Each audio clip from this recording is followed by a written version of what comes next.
दोस्तों, अगर आप और अच्छी नींद चाहते हैं तो हमारी प्यारी सी ऐप नींद को इंस्टॉल करें। इस ऐप पर आपको एक्सक्लूसिव स्लीप स्टोरीज़ मिलेंगी और आप बिना यूट्यूब प्रीमियम के भी इन स्टोरीज़ को बैकग्राउंड में सुन सकेंगे। इंस्टॉल करने के लिए आप हमारी वेबसाइट neend.app पर ज़रूर आइए और अच्छी कहानियाँ, स्लीप म्यूज़िक, कुछ टिप्स सुनने के लिए इस चैनल को सब्सक्राइब कीजिए। आजकल इतनी टेंशन रहती है कि नींद ही नहीं आती, है ना?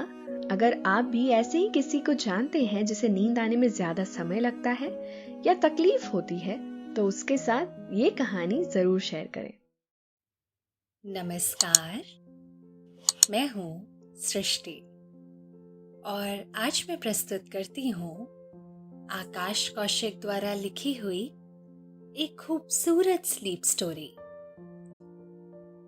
ये कहानी है एक ऐसे बिजनेसमैन की जिसने अपने जीवन में बहुत मेहनत करके बहुत तरक्की कर ली, परंतु अपने अहंकार के कारण वो गरीब लोगों को कभी इज्जत नहीं दे पाया। अचानक उसके जीवन में एक ऐसी घटना हुई जिसने उसकी सोच को हमेशा के लिए बदल कर रख दिया और वो एक गरीब आदमी का जीवन भर के लिए कर्जदार हो गया। आइए जानते हैं आखिर ऐसा क्या हुआ उस बिजनेसमैन की जिंदगी में जिसने उसकी आत्मा को अंदर तक छू लिया। लेकिन पहले आप अपने आसपास की सारी लाइट्स ऑफ करके आराम से लेट जाएं। अपनी आंखें धीरे से बंद कर लीजिए। अब थोड़ा सा अपने शरीर को आराम दीजिए, थोड़ा और आराम।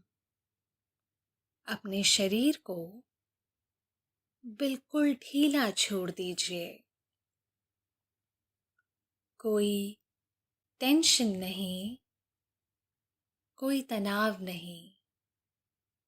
अपने दिमाग में चल रहे सभी विचारों को, चिंताओं को त्याग दें। एक शांति सी महसूस करें। सब नेगेटिव, पॉजिटिव विचारों को धीरे धीरे निकाल दें। हाथों को सीधा करके अपनी कमर के साइड में रख लीजिए। अपनी सांस पर ध्यान लगाएं। इसको धीमे या तेज नहीं करना है, बस ध्यान देना है कि कैसे वो आपके नाक, गले में होते हुए आपके अंदर प्रवेश कर रही है और कैसे वो वापस गले और नाक के माध्यम से बाहर निकल रही है। मन शांत, एकदम शांत होता जा रहा है। आप बहुत अच्छा महसूस कर रहे हैं। खुद को काफी हल्का फील कर रहे हैं। सब तरफ शांति ही शांति है, सुकून है, खामोशी है। आनंद बहुत मेहनती थे। वे अपने जीवन में जो भी चाहते हैं उसे पाने की हिम्मत रखते थे। नदी किनारे उनका एक सुंदर सा गांव था जिसमें वो रहा करते थे। अपने 5 भाइयों के साथ पांचों भाई आपस में बड़े प्रेम से रहा करते थे। पिता नहीं थे, केवल माता ही थी, जो बड़े प्रेम से अपने पांचों बेटों को और 3 बेटियों को पालती थी। खेती ही उनके रोजगार का एकमात्र जरिया था। पांचों बेटे, 3 बेटियां और मां बारी बारी रात भर खेतों में पानी दिया करते और खेती किया करते, और जो भी पैदा होता उसी में अपना गुजर बसर किया करते थे। उनके पास ज्यादा जमीन भी नहीं थी। जितनी जमीन थी उसी पर बहुत मेहनत करके अनाज उगाया करते थे। पांचों भाइयों में आनंद अलग ही बुद्धि वाले थे। उनकी क्षमता, उनकी मेहनत पांचों भाइयों में सबसे ज्यादा थी। वो अपने जीवन में कुछ बहुत बड़ा करना चाहते थे, जो करने का उन्हें वहां गांव में अवसर नहीं मिल पा रहा था। एक दिन अम्मा चूल्हे पर भोजन बना रही थीं। उन्होंने झिझकते हुए अपनी माँ से पूछा कि माँ, क्या तुम मुझे कुछ पैसे दे सकती हो?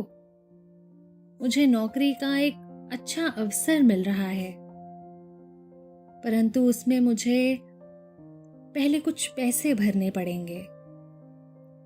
ज्यादा नहीं, बस 5,000 रुपए।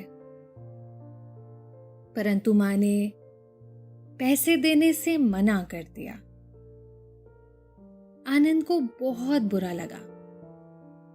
उन्हें लगा कि अगर आज माँ मुझे पैसे दे देती तो मेरा भविष्य बन जाता। परंतु किस्मत में वही होता है जो कुदरत को मंजूर होता है। आनंद ने अब मन ही मन खुद कुछ करने की ठान ली थी। वो अपने जीवन में बहुत कुछ करना चाहते थे। इसलिए अपनी 12वीं की परीक्षा के बाद उन्होंने छोटे छोटे धंधे करने शुरू कर दिए। सबसे पहले उन्होंने दूध बेचना शुरू किया। बाजार से 5 लीटर दूध लाते और फिर घर घर बेचकर आया करते थे। जब मुनाफा होने लगा तो उन्होंने एक छोटा सा होटल खोल लिया, जो दिन दुगनी रात चौगुनी तरक्की करने लगा। देखते ही देखते हजारों का व्यापार लाखों में बदल गया और लाखों का व्यापार करोड़ों में। लड़का होनहार था और परिवार में सबसे ज्यादा कामयाब था, और उम्र भी हो चुकी थी। इसलिए मां को उनकी शादी की चिंता सताने लगी। बड़े भाइयों की शादी पहले ही हो चुकी थी। अब उनकी बारी थी। मां ने कई रिश्ते देखे, परंतु कोई भी पसंद नहीं आ रहा था। लड़की गुणवान और सुशील चाहिए थी, परंतु जोड़ी नहीं मिल पा रही थी। आनंद को अपने लिए एक ऐसी पत्नी चाहिए थी जो उसे समझ सके, उसके घर को मंदिर बना सके, जिसके अंदर किसी प्रकार का कोई लालच ना हो, परिवार का ध्यान रख सके और एक पत्नी के सारे कर्तव्य निभा सके। एक दिन आनंद के बड़े भाई किसी शादी में गांव में गए। उत्तर प्रदेश का वो गांव चारों तरफ से हरियाली से घिरा हुआ बहुत ही खूबसूरत गांव था।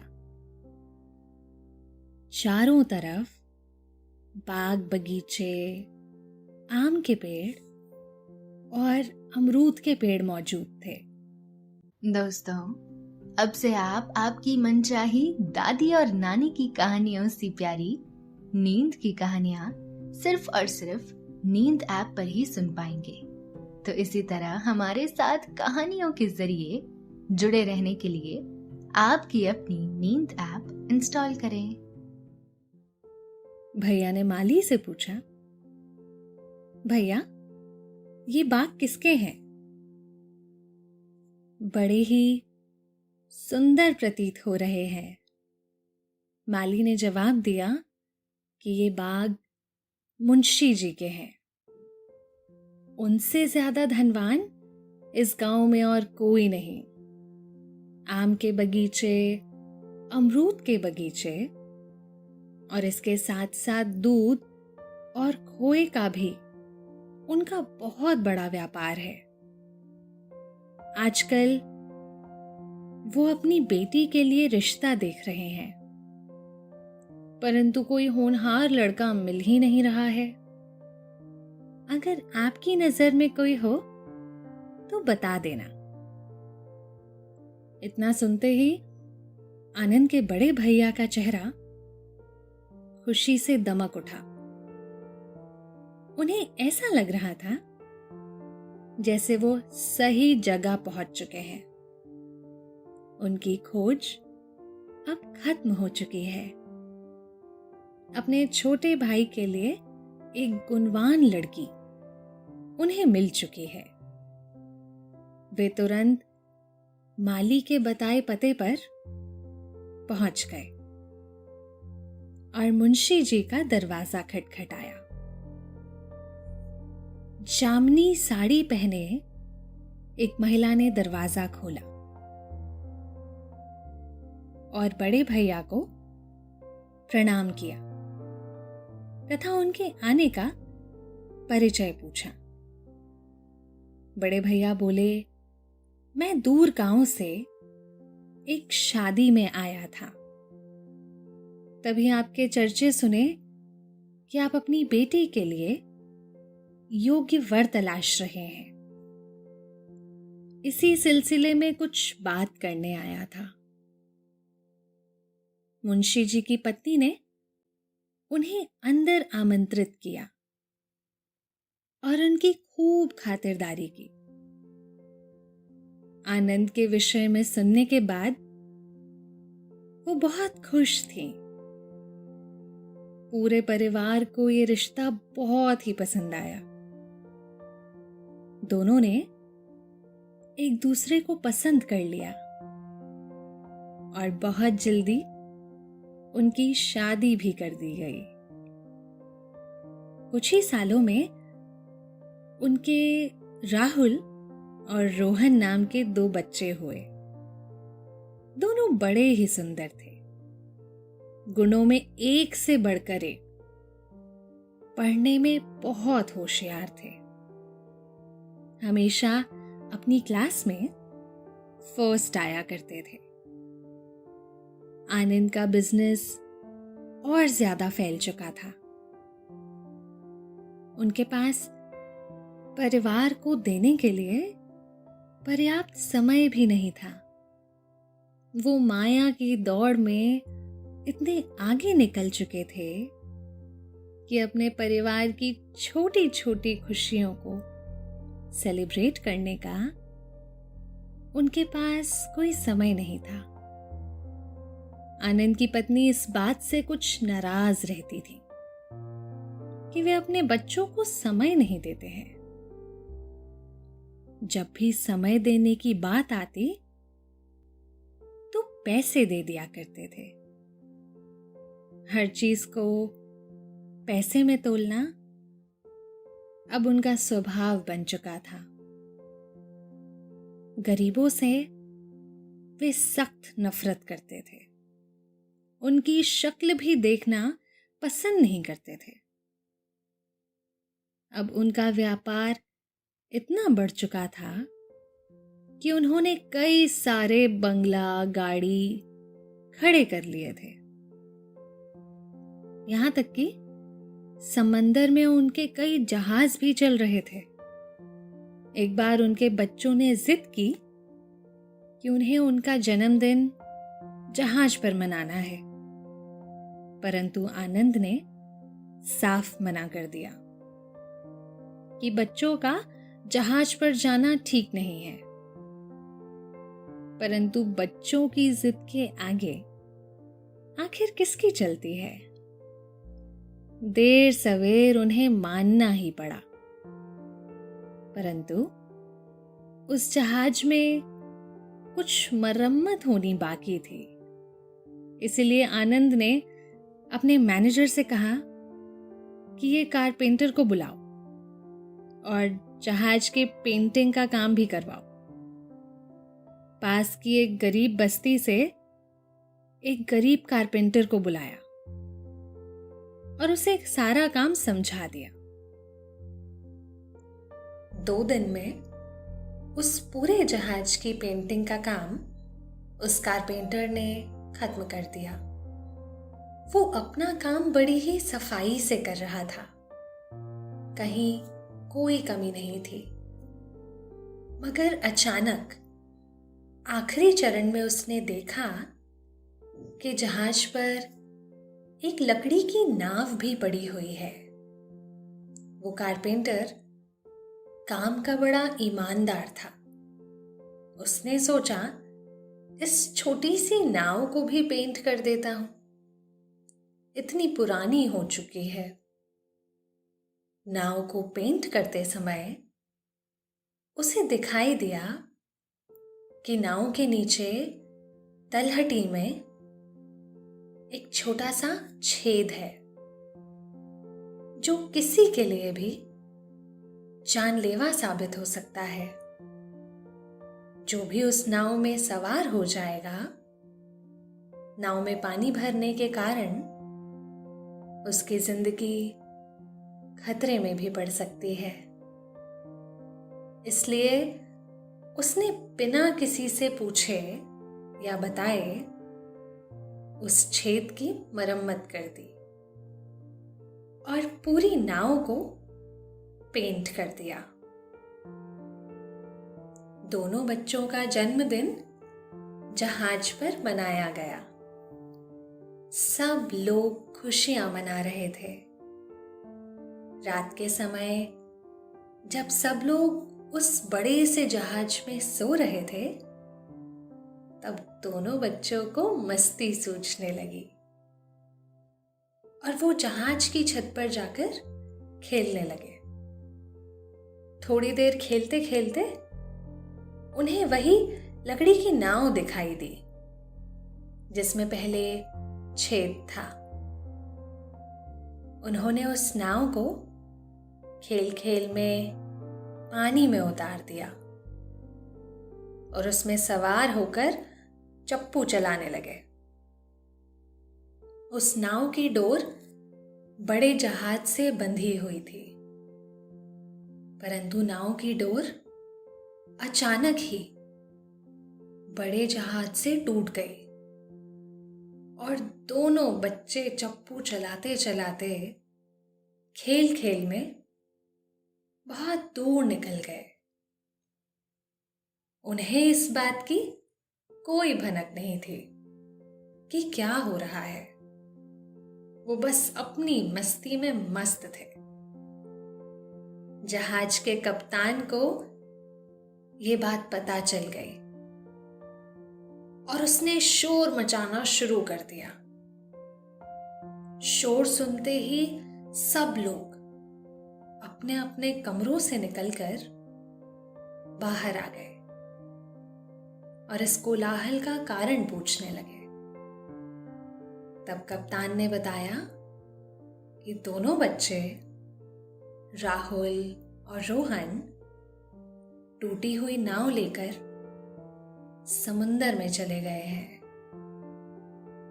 रोहन के माता पिता उनके लिए परेशान होने लगे। मैनेजर ने डरते हुए स्वर में बताया, सर, वो नाव टूटी हुई थी। उसमें एक छेद भी था। अब पता नहीं क्या होगा। सब लोग बहुत चिंता करने लगे। थोड़ी ही देर में पीछे से आवाज आई, मम्मी पापा, ये भीड़ क्यों लग रही है? क्या हो रहा है? जब सब लोग पीछे मुड़े तो राहुल और रोहन दोनों भीगे हुए खड़े थे। माता पिता की आंखों में जान आ गई, जैसे डूबते को सहारा मिल गया। वो अपने दोनों बच्चों के गले लग गए और जोर जोर से रोने लगे कि बेटा, तुम कहाँ चले गए थे? हम तुम्हारे लिए कितने परेशान थे। तुम्हारी नाव में तो छेद था, फिर तुम लोग कैसे बचे? बच्चों ने बताया, पिताजी, नाव तो बिल्कुल ठीक थी और नई जैसी लग रही थी। उसमें कोई छेद नहीं था। हम थोड़ी देर नाव में घूमकर पानी में खेलकर वापस आ गए और कुछ नहीं हुआ था। सब लोग ये देखकर हैरान थे। फिर आखिर उस छेद वाली नाव का छेद किसने भरा? किसने उसकी मरम्मत की? क्योंकि इसके लिए किसी को कहा नहीं गया था। तब आनंद ने अपने मैनेजर से पूछा कि तुमने जहाज की पेंटिंग का काम किसको दिया था? तब उन्होंने बताया कि पास ही की बस्ती में एक गरीब कारपेंटर रहता है। उसको मैंने इसकी पेंटिंग का काम दिया था। मैनेजर ने कहा, हो ना हो सर, वो बड़ा ही भला आदमी है। उसने ही बिना किसी के बोले अपनी क्षमता से अधिक काम किया और जहाज के साथ साथ इस नाव की भी मरम्मत कर दी और साथ ही इसे पेंट भी कर दिया ताकि ये बच्चों के खेलने के काम आ सके। आनंद तुरंत उस बस्ती की तरफ भागे और उस कारपेंटर का घर ढूंढने लगे। जैसे तैसे उन्हें कई घंटे की मशक्कत के बाद कारपेंटर का घर मिला। उन्होंने दरवाजा खटखटाया तो एक फटे हाल फटी बनियान पहने हुए गरीब सा आदमी बाहर निकला और बोला, सर, मैं आपकी क्या सहायता कर सकता हूँ? आप कौन हैं और किस लिए इस गरीब की कुटिया में आए हैं? आनंद ने तुरंत बिना कुछ कहे उस गरीब कारपेंटर के पैर छू लिए और कहा कि आपका जितना एहसान चुका सकूं उतना कम है। आपने मेरे बच्चों की जान बचाई है। बताइए, मैं आपके लिए क्या कर सकता हूं? कारपेंटर को कुछ भी समझ नहीं आ रहा था कि आनंद क्या बात कर रहे हैं। तब उन्होंने आनंद को पूरी बात समझाने को कहा। आनंद ने उन्हें पूरी बात कह सुनाई। इसके बाद कारपेंटर ने कहा, सर, आपने मुझे उस जहाज की मरम्मत और पेंटिंग का काम दिया था, परंतु उस नाव का नहीं। परंतु एक सच्चे इंसान का यही कर्तव्य है कि वो अपनी क्षमता से अधिक काम करके अपने कर्तव्य को निभाए और जो भी काम उसे टूटा फूटा दिखाई दे उसकी मरम्मत करे। दोस्तों, अब से आप bedtime stories, guided meditations, relaxing music, इन सब का आनंद नींद ऐप पर ही उठा सकते हैं। मैंने तो केवल अपना धर्म निभाया है, अपने काम को पूरा किया है, तो मुझे किसी प्रकार का कोई इनाम नहीं चाहिए। मुझे छेद दिखाई दिया तो मैंने उसकी मरम्मत करके पूरी नाव को पेंट कर दिया। हालांकि मुझे थोड़ा सा ज्यादा समय लगा और मेहनत भी ज्यादा लगी, परंतु काम पूरा हो गया। मुझे इसी बात की खुशी थी। वक्त पर काम पूरा करना हमारे जैसे कर्मचारी का पहला फर्ज होता है। हम लोग गरीब जरूर हैं साहब, परंतु दिल के बहुत अमीर हैं। हमें आपसे कुछ नहीं चाहिए। आपके बच्चों की जान बच गई, इससे बड़ा और कुछ क्या हो सकता है। भगवान आपका भला करे। कारपेंटर की बातें सुनकर आनंद की आंखें भर आईं और उसने कारपेंटर को हृदय से अपने गले से लगा लिया और एक ब्लैंक चेक अपनी जेब से निकालकर उसके हाथ में थमा दिया कि जितनी चाहे इसमें रकम भर लो। वैसे तो आपने जो काम किया है वो अनमोल है, उसका कोई मोल नहीं, उसकी कोई कीमत नहीं चुका सकता। परंतु फिर भी गरीबी एक बहुत बड़ी दरिद्रता है, बहुत बड़ा दुख है। मैं आपकी इससे बाहर निकलने में पूरी मदद करूंगा। कारपेंटर ने चेक लेने से मना कर दिया। कहा कि भगवान ने हमें जो भी गुजर बसर के लिए रोजगार दिया है, उससे हमारा जीवन यापन हो जाता है। हमें इससे ज्यादा किसी और चीज की इच्छा नहीं है। साहब, आप ये चेक वापस ले लीजिए। कारपेंटर ने आनंद को अपने घर में बिठाया और जलपान की व्यवस्था की। आनंद उनके परिवार के सभी सदस्यों से मिले। वहां कारपेंटर और उनकी पत्नी और साथ ही एक जवान बेटी भी थी, जिसकी शादी नहीं हो पा रही थी। कारण था दरिद्रता और गरीबी, जो पीछा ही नहीं छोड़ रही थी। कारपेंटर ने आनंद से किसी प्रकार की कोई मदद नहीं मांगी, परंतु आनंद मन ही मन समझ चुके थे कि वो कैसे कारपेंटर का एहसान चुका सकते थे। उन्होंने तुरंत अपने घर जाकर अपने मैनेजर से गरीब कारपेंटर की बेटी की शादी का सारा खर्चा उठाने की बात कही और उसकी शादी के लिए एक अच्छा वर ढूंढने के लिए भी कहा।